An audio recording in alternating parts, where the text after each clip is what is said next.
Hi, everybody, and welcome to MoCo's Most Famous. I'm Joe Yasharoff, the Director of Content at Montgomery Community Media. Today's guest on the show is Cheryl Kagan, a woman who needs no introduction, but she's going to get one anyway. Maryland State Senator representing District 17, which covers Rockville, Gaithersburg, and she's going to tell me if I left anybody out there. Nope. Born in D.C., went to Churchill High School in Potomac, hosts the very informative and fun, if I may say, podcast called Kibbitzing with Kagan, which I love that title. I might have to do one called Yakkin' with Yash, although— Oh, I love that. You do? Okay, so I have your approval. Cheryl represents, as we said, District 17, state senator since 2015. Before that, Maryland House of Delegates from 95 to 03. Serves as the vice chair of the largest committee in the Senate, the Education, Health, and Environmental Affairs. I was going through your list of accomplishments, all the things you've done, and it's enormous. And so I can't even begin to list them all. And I'm not just saying that. And your career has been very impressive, to say the least. You have a lot of interests. So I don't even know where to begin, Cheryl. So I'm going to begin by just welcoming you to this show. How are you? Thank you, Joe. I'm so delighted to be here. And if it's okay, since you started with my birth, why don't I just talk about my childhood to start? Growing up in Montgomery County. It's called MoCo's Most Famous, so let's start there. There we go. So you were totally right that I was born in D.C., but that was literally where I was born, at Sibley Hospital. But my parents were living in Silver Spring, and so I am a Montgomery County native. I went K through 12 in our public schools. Very proud Churchill Bulldog, but I was a Georgetown Hill Elementary Hoover Groover, and then Churchill Bulldog. Graduated and went on to college, came back to do politics and policy, which was not the trajectory I was anticipating. And so how did that happen? When did that happen, and how did that happen? Yeah, so I have a facility with languages. One really good thing my mother did as a child, she put me into a French class, like a after school French class in like 3rd or 4th grade. And turns out I took to it really well. So I had French, then I had Hebrew school, and then I started taking Spanish lessons, Spanish classes. And so I ended up with 3 languages and still have a facility with both. Taught a little bit of ASL. I have a microscopic Russian language that I learned before going to Russia for the first free elections to their parliament. Just so I was going to go into foreign languages when I went to Vassar. And first semester freshman year, I took American Politics 105 with Mr. Bourne. And I always thought that my attitudes, my politics made me a moderate because they were common sense to me. Equality, justice, freedom, peace. That just all seemed like common sense. And it turns out those views made me a liberal. So I ended up taking the T2 bus from my mother's home in Potomac down to DuPont Circle, where I walked in off the street onto Ted Kennedy's presidential campaign in 1980. And the first day I photocopied checks. And by the end of that summer, I was paid staff on the floor of the Democratic Convention, and I was totally hooked. Wow. So that's when the light went off. I mean, did you hear music? Was it one of those moments? I kind of had that when I went into sports television. So I've experienced that. So did you have a moment where you said, oh yeah, this is it? It's a story that's too long and involved to tell, but I was able as an 18, 19-year-old to uncover a serious thing. I'll just do that. And got the attention of the very highest level of the national campaign, and just was recognized for skills that I didn't know I had, and was working with super smart people. And the work was different every day, every hour. I would fail terribly if I were a widget maker working in a factory or something, doing the same thing every day. And so I'm blessed to be challenged by different issues, different constituents, different areas, and different opportunities every single day. And you do it, and we've had only 2 or 3 conversations, I think, before today, but you seem to do it with a verve, a passion. I don't know what the right word is, So it feels like it's not a job to you, even though it is a job and it's a very serious job, that you love everything that you're doing. Thank you. One of the quick stories that I tell is of reading the newspaper over breakfast. And some of the viewers won't know what I'm talking about, but it used to be that the news was printed on pieces of paper. And I was reading the newspaper and I read a story and I said, that's an outrage. Someone ought to do something about that. And when you're an elected official, and you know, I'm very privileged to be the senator for all of Gaithersburg, virtually all of Gaithersburg and all of Rockville. Mm-hmm. And I can say, that's an outrage. I'm going to do something about it. And I just feel so honored to be able to make a difference and work on important issues. That is very fortunate that you love it and you're able to make a difference. And there's so many causes and bills that you've authored and passed through. Let's just pick one or two if we can, because we don't have time to go through all the things that you've done.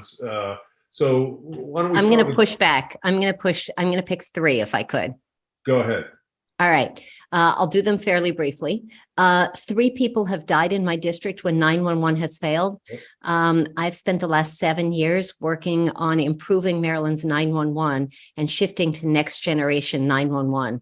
I've passed 12 laws that put Maryland at the forefront nationally, and I'm so proud of the work we've done ensuring that we've had funding, staffing, addressing cybersecurity, training, recruitment, diversity, oversight, just all of the aspects of 911. I have now visited 19 of the 24 911 centers around the county, and it's been amazing. Issue 2 that I will mention is nonprofits, because they're about 12% of our economy, our workforce, and yet they are often overlooked.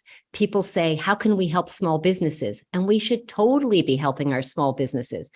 I am perpetually saying, yes, let's help our small businesses and nonprofits. And sometimes it literally can be an amendment of 2 words, and nonprofit, that's eligible for this grant program, this opportunity. But these are the folks who make a difference in every community, whether it's a Democratic or Republican, rural or urban, wealthy or poor, they are everywhere. And if all of the food pantries, homeless shelters, battered women's shelters, arts organizations, health clinics all closed down, our communities would be worse for it, and government would have to pick up the slack and pay for it. We've got to do better at supporting the nonprofit sector, including Montgomery Community Media. Exactly. I was just part of the arts and humanities. I served 8 years on our Maryland State Arts Council and 6 years as vice president of the Arts and Humanities Council of Montgomery County. So it's a big passion. And then the third one I'm going to mention is consumer protection. One of the best compliments a reporter has ever written about me when I was in the House of Delegates. And I should mention that I had a 12-year gap that I was in for 8 years in the House, and I decided I didn't need a fancy title to make a difference. And I got out, and I was out for ultimately 12 years. And now I've been in the Senate for 8 years. And should the voters have me back, and I think they will, because I now have no opposition, then I will be elected for another 4-year term. But consumer protection, this reporter wrote that I am the voice for the only special interest that doesn't have a highly paid lobbyist, and that's the consumer. And I have been working on issues around transparency, fairness, and access for consumers throughout my whole career, and continue to do so. You talked about the election that's coming up on November 8th. It's been talked about, written about how huge of an election, not only in Montgomery County, not only in Maryland, but obviously in the entire United States. How can you put into a few words how crucial this election is to everyone in this country? Absolutely. So let me start by saying I am proudly wearing my Wes Moore button. I was the first legislator outside of Baltimore City to endorse Wes in the fall of 2021. And he loves saying, Senator Kagan endorsed me when I was at 1% in the polls in a 10-way race. And I expect that he will be our next governor, and he is extraordinary.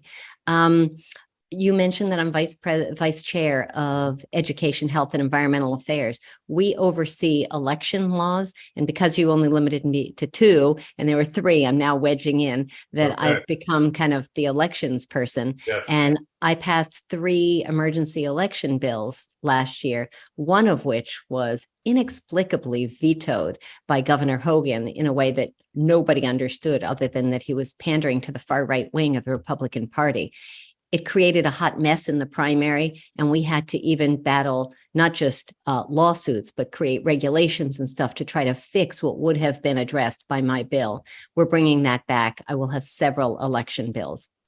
Shifting the focus nationally, though, so certainly in Maryland, we tend to, knock wood, be anticipating a lot of democratic and thoughtful victories here. But the race is much broader. And I have to give a shout out to Congressman David Trone in the 6th district. And I'm lucky to work with him in the Gaithersburg half of my district. And my friend and former legislator, Heather Mazier on the Eastern Shore and up the Upper Eastern Shore. She's extraordinary. And I am really hoping that she will defeat Congressman Andy Harris. But outside of Maryland, we're looking at a very close tipping of the balance between thoughtful, progressive, moving forward, looking forward leaders like our own Chris Van Hollen, like Jamie Raskin, like David Trone, working to protect women's reproductive rights and access to abortion, addressing our climate crisis, improving our schools, our infrastructure, our access to healthcare, and so much more, versus going backwards with election deniers and access to guns and scary, discriminatory, hateful, close-minded issues, whether it's about ethnic diversity, LGBTQ access, respect. And it's just, it's terrifying. And truly any one of several states could tip the balance, whether we're looking at Arizona, Georgia, Nevada, Pennsylvania. They are all going to be close, and any one of them that goes the wrong way could mean a complete national upheaval in our policy. How you touched on it, but not talking to you as a state senator, not talking to you as a person, as a human, as a resident of Montgomery County. Yeah. Does it make you sad how split this country is on some, what many people would say are basic issues, and some people would consider them no-brainers? Does that make you sad? Combination of sad and angry. Yeah. I'd like to say I'm surprised, but I think I'm almost getting used to it and just being disgusted by it. Donald Trump has set our country back more years than I can fathom. Right now, the Montgomery County Council is debating whether to pass a symbolic resolution condemning anti-Semitism. Hate in this country when people are being assassinated as they pray, whether it's in Charleston, South Carolina at Mother Emanuel, or at the Tree of Life in Pittsburgh at the synagogue, at Eitz Chaim Synagogue. It's insane that we can't come together and condemn hate, whether it's against Asian Americans, whether it's about lesbian and gay and trans neighbors, whether it's about Jews, Asians, I already said that, African-American, Latinos, immigrants. We have just become so hateful of anything that isn't us. And that kind of small-mindedness is just tragic. You mentioned, among other things, immigration. I know that's one of the many things that you've been involved with. Tell us something that you're maybe working on right now in terms of immigration, if you don't mind. Absolutely. Thank you for asking. Actually, I have 2 immigration-related bills. They have both. So several years ago, I passed a bill that I called Freedom to Serve. And if someone who is not yet an American citizen has been in the military, has been honorably discharged, has put their life on the line for our country, we passed a law that enabled them to become police officers. To apply to become police officers, you have to be an American citizen. You used to have to. Well, they've already been background checked. They've been trained. They're courageous. Why wouldn't we want to diversify our police officers, our police forces, especially in light of Freddie Gray and George Floyd and the challenges with recruiting police officers? I'm coming back to actually expand that bill because it was too narrow the way it ultimately became law. So I'm coming back with that. I'm going to be working with Delegate David Fraser Hidalgo from the District 15, the Potomac Germantown District, and he's a former police officer. The other one I passed through the Senate last year, which is addressing our healthcare shortage. So if you go into a hospital or grandma needs a home healthcare nurse or something, she may be waiting around for a while. And critical care is really challenged. The hospitals, the doctors, the home healthcare people, all those folks endorsed my bill that I worked on with now Chair Jocelyn Pena-Melnick, and Delegate Ariana Kelly is going to be sponsoring it this year, the Vice Chair. And that is going to allow people who are not yet citizens, but who have gone through our school system, who have been educated, who have passed all the qualifications to become healthcare employees, to allow them to get licensed so they can work as nursing assistants, physician assistants, nurses, and help provide healthcare to Maryland residents. It's huge. It's really important. And it passed the Senate last year. We ran out of time in the House, but I'm really hopeful that we'll move that forward. One of the questions on the ballot is about marijuana. I know you're involved in that question and some legislation. If you could share with us what you're working on with that. So I'm not a drug user and sort of not a big fan. I think it's a very complicated issue. I'm supporting the ballot measure and I assume it will pass. But I did amend the bill on the Senate floor, working with my Republican colleague, Senator Chris West of Baltimore County. He and I sponsored legislation a few years ago that would allow for oral swab testing. The problem is that in every state that has decriminalized or legalized cannabis, there's a huge spike in impaired driving. And we have tests for driving while intoxicated, driving under the influence, for alcohol. There is technology now for cannabis, and we should be using it. And so I passed an amendment that would allow that. So we can make sure we get drugged drivers, not just drunk drivers, but drugged drivers off our roads. You mentioned working with a Republican colleague. You don't hear about that a whole lot in today's politics because we're so split. Yeah. Do you see a day where Democrats and Republicans can work together and try to make our country better than it is right now? One can hope. I make the effort. I have relationships with all of my Republican colleagues. Some of them are, as in Democrats, are easier to work with and more aligned on some issues than others. But on my 911 stuff, I have to give a shout out to my friend in Arundel County, District 33, Ed Riley, who is retiring after a worthy career and making a difference on a lot of issues. He has said that 911 and working with me on that has been one of the most important issues and one of the most important endeavors. We disagree on abortion. We disagree on my styrofoam bill. We disagree on a lot of stuff, but on 911, 100% aligned. I've passed a Kagan-Hershey bill on election reform. We've done, when I can, I work with my Republican colleagues. You mentioned Wes Moore and you showed us your button. Yes. That race between Wes Moore and Dan Cox, there's nothing subtle about that race. It offers two very stark choices. How would you describe the choice for Marylanders in that vote, trying to put aside for a second that you support Wes Moore? So with that stipulation, I will say that I think that Wes offers hope and an uplifting vision for the future. And Dan Cox offers a vision of fear. I think they're really different. As I said, I'm an enthusiastic, early, and proud supporter of Wes Moore and Aruna Miller to lead our state forward. Wes, as many viewers will know, is not just a best-selling author and a Rhodes Scholar and White House Fellow and business leader and nonprofit leader, but he is an Army veteran. And his mantra that he talks about on the campaign trail a lot is leave no one behind. And that was one of their fundamental values. And that is what he has brought to the campaign trail and what he would bring to the governor's mansion. Everyone should have access to a great education, to healthcare, to a clean environment, and so much more. And I think he's going to bring that value and bring people together to get things done. And I should tell you that, going back to your bipartisan question, I was just in Hagerstown in Washington County, which is, Washington County is pretty red, pretty Republican. And I was also just in Queen Anne's County on the Eastern Shore, both at their 911 centers.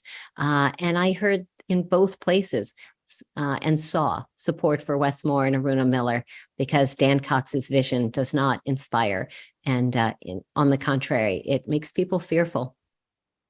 If Wes Moore were to win, win the race, which he's expected to do, of course, we don't know anything in advance, but we expect that to happen in a Democratic state. I'm going to knock wood here, yes. Okay. Although, wait, I'm going to interrupt you. In a Democratic state, I'm going to put air quotes because we've just had 8 years of Larry Hogan. Well, and that's exactly my question. Okay. So how, if that happens, how will that change the dynamic? Now you have a Democratic government throughout. How will that change? So people around the country and around Maryland come up to me and they say, Senator Kagan, they said, I'm a Democrat, but I have to say, Larry Hogan seems like an okay guy. And I can tell you, as a person, I mean, he loves his wife and his kids and grandkids, and he's a good person. But what I always say is that he's not nearly as bipartisan and collaborative as his PR people would have you believe. And that's witnessed, he vetoed our abortion bill. He vetoed our gun safety bill. He vetoed my election bill. He is not moderate, and he has been tacking to the right as he is looking to possibly run for president in the United States. It's hard to see how a not crazy Republican, I won't even call him a moderate, but a not crazy right-wing Republican could have traction in this current Republican Party.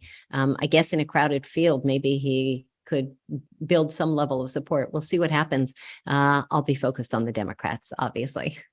I understand. And so I wanted to ask you about the county council after a redistricting. It's going to be 11 members, and it is expected that 6 of those 11, the majority, will be women, yes, which is a big deal. How big of a deal? What will that mean for Montgomery County?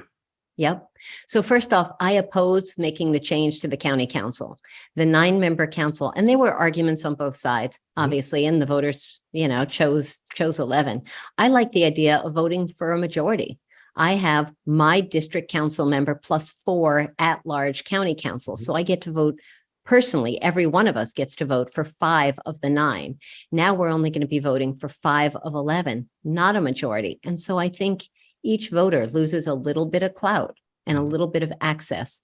Having said that, and pivoting to the gender diversity, thank goodness it's high time. Having one woman, Nancy Navarro, trying to, in a superhuman way, trying to speak for all women. And yes, our male colleagues and the men on the council are wonderful, and they are feminists and responsive and all that. It is different. And having women in the majority is going to be evident. And I suspect that there will be changes that will be exciting to watch. And you would think in Montgomery County, which is so diverse, considered diverse, that would have happened, or that there would have been women running for county executive. I know Nancy Florine in the last cycle did, but and Rose Krasnow, that's who I recruited and endorsed after considering a run myself. People had really encouraged me to run, and I decided that another 4 years in the Senate was the better option. But I recruited and strongly endorsed Rose Krasnow, former Rockville mayor and planning board for a very long time. Did you make that decision because you felt you could make more of a difference in your current role than as the county executive? It was a mix of a lot of things. I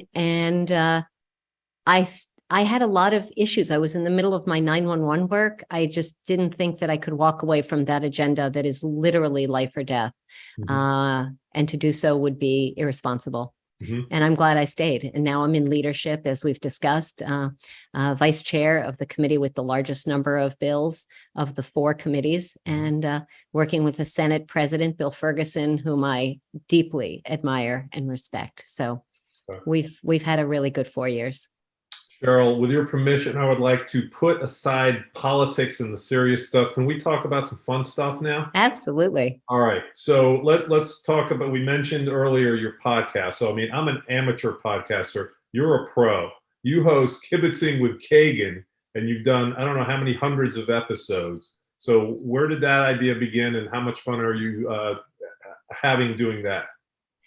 Thank you for the question, Joe. It's actually a great story. I got a call from a friend who said, Kagan, you need to have a podcast. I said, I have no time. How would that's impossible. Ha ha ha. And kind of, ended the call. 4 hours later, literally 4 hours later, I called him back, had come up with the name Kibbitzing with Kagan. And for folks who may not know, to kibitz is to chat. So brief chats with people I find fascinating.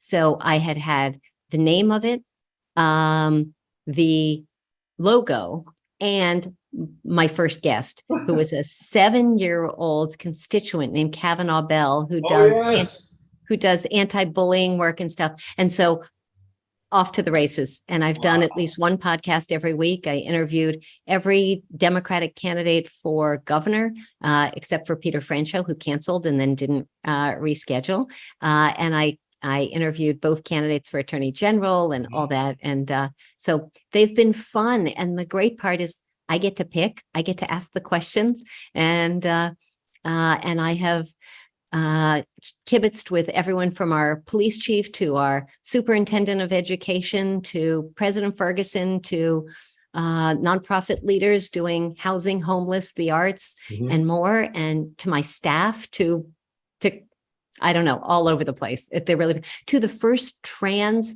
senator ever elected, that was last week, and yeah, they're all pretty extraordinary.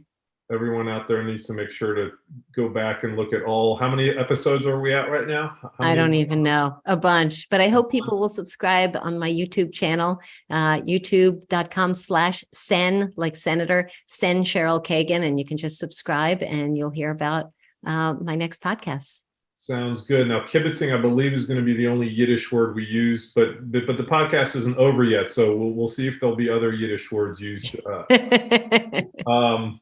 So I had a question. Okay, so what, besides being fun and besides the fact that you have to kind of squeeze it into your incredibly busy schedule, how has that helped get the message out for you? I'm not sure I know that. Yeah, there's some that have totally gotten a ton of views, like when I interviewed Novavax, which is in my district, and was working on a COVID vaccine. And that was huge. And that got a lot of attention. And sometimes fewer people watch. I just interviewed the retired publisher of the Washington Post, Don Graham. We talked about Watergate and the Pentagon Papers and his father's tragic death by suicide when he was publisher of the Washington Post, and so much more.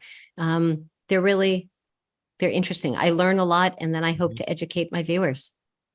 And they are fun. I haven't listened to all several hundred, but I have listened to a few, watched a few, and they're great. Okay, so you talked about languages. So first of all, how many languages do you speak, and are you fluent in all of them?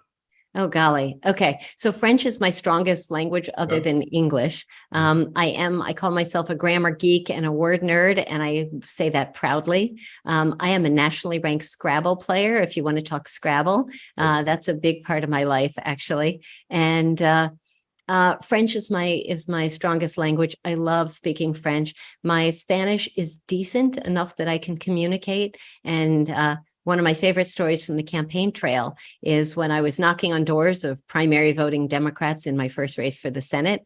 And there was a woman and her daughter who who were here from Salvador. And so I chatted with her in Spanish, and I crossed the street, and the next prime Democrat was a gentleman from Cameroon. And I shifted into French, and we had a lovely conversation. I love my district. Wow. So Gaithersburg and Rockville are two of the most linguistically diverse cities in the country. And Gaithersburg's in the top 10. It's very cool. I love that. You mentioned Scrabble. So everybody plays Scrabble, but not everybody's nationally ranked. I do Wordle, and I'm pretty good at Wordle. It. Yeah. So where did this Scrabble thing come from? Just from the love of words? Simple as that?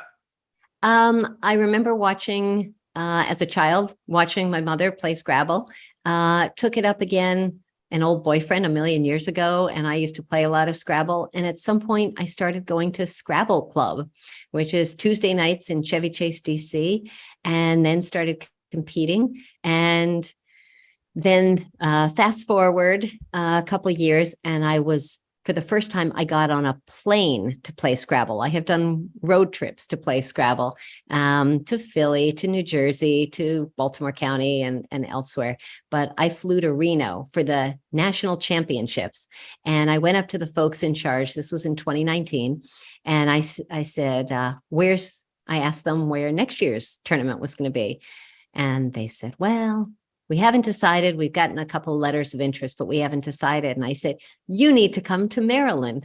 And I called the Convention and Visitors Bureau, Montgomery County, their CEO, and I called the CEO of Visit Baltimore, and I asked how quickly they could get a letter of inquiry to the Scrabble, the North American Scrabble Players Association. And a couple months later, I hosted a site visit, and then announced on a podcast, a live streaming podcast, that the Scrabble Championships were coming to Baltimore in 2020. COVID. So then it was coming to Baltimore in 2021. COVID. So 2022, we hosted the National Scrabble Championships in Baltimore with competitors from 42 states and 9 countries. And I was just thrilled. And I've already pitched, before it even ended, I already pitched, come back to Maryland. People had a really good experience. They went to the Orioles game, they sampled the food, they walked around Inner Harbor and some of the neighborhoods of beautiful Charm City, Baltimore. Senator Kagan, you make things happen. Is that, would that be an apt description of you? Well, thank you. Well, I always say that, and I'm going to use profanity here, but I always say I'm the GSD senator because I get shit done. And then Tom Perez stole it from me on his campaign, and he started talking about the GSD candidate for governor. But I think we need leaders who GSD, and I hope to continue to do that in my tenure and in my career. And as we wrap up, and that was a great point, what is the largest score you've ever had in Scrabble? I have to know before we leave here. Well into 500, actually. It's rare, but I have gotten something 540 something, I think, which is a pretty. For one word? Oh, no. For a game. Oh, no, okay, for a game. Okay, the so highest, what about for one word? The highest word I got, it was 231. I have to do the math again. I have to do it. It was so clearly a triple word with an X and a Q or I. It was a triple, so it was times 9 points plus 50, and it was Seclele, and I was in Paris on a park bench, Paris, France, on a park bench alone, and I wanted to tell people, but I knew that there was no one who would understand or care. But I was pretty excited about that, actually. Wow. Okay. So my last question is, with all the things you do, work-wise and outside of work, there's no chance you sleep at all, correct? There's no time for sleep. People say that. Yeah, I'm tired a lot. I go to the gym. I have time with friends. I date. I travel. And we haven't talked music, so I just have to do music really fast. Gotta do it. I have folk and great music, and I host national touring singer-songwriters in my home. I've done it since 2003, and mine was the first unionized house concert series in the country with a collective bargaining agreement with Local 1000 of the American Federation of Musicians. So I'm really proud of that. And Can you name us one singer that we may have heard of that maybe, no? It's okay. I'm thinking. John Vesner, whose wife is Kathy Mattea, who wrote a lot of her biggest hits. He's played my series. I'm just trying to think who's mainstream and that people know. Yeah, I've had, when I hosted, I created, produced, and emceed the inaugural, after Donald Trump got elected, 5 performers raising money for 5 progressive causes. And I had Sweet Honey in the Rock as the headliner. Nice. For my first big one, and that was cool. We had a sold out crowd of over 500 people. That's great. So that was pretty cool. All right, so we could talk for 3 more hours, but you're too busy for that. So we're going to wrap this up, and I'm going to say I'd like to do this again sometime.